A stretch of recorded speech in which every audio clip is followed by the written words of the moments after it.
ملیحہ روحام سے ناراض ہو کے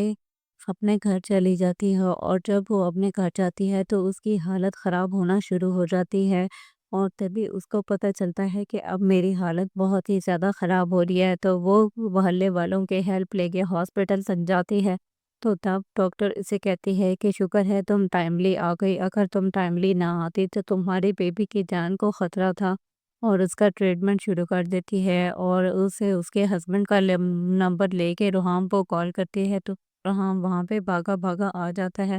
اور جب روحام کو پتہ چلتا ہے کہ وہ باپ بننے والا ہے تو بہت ہی ایکسائٹڈ ہوتا ہے، لیکن ملیحہ اس سے ناراض ہوتی ہے اور کہتی ہے کہ تم نے میری تب پرواہ نہیں کی تھی، اور جب میں تمہیں یقین دلاتی رہی تھی تو میں کوئی فرق نہیں پڑا تھا، اور مزید اسے یہ بھی بولتی ہے کہ ایسے تھوڑی ہی چلے گا، اور لیکن روحام اسے سوری کرتا ہے اور کہتا ہے کہ یہ ہم دونوں کا بچہ ہے اور ہم دونوں اکٹھے پالیں گے، لیکن ملیحہ اسے ناراض ہوتی ہے۔ مزید آپ اس ڈرامہ سیریل میں دیکھیں گے کہ ثنا کے والد کو ہارٹ اٹیک آتا ہے، اور تبھی وہ ہاسپٹل جا پہنچتا ہے کیونکہ اس کے سامنے کبیر کی ساری اصلیت آ جاتی ہے،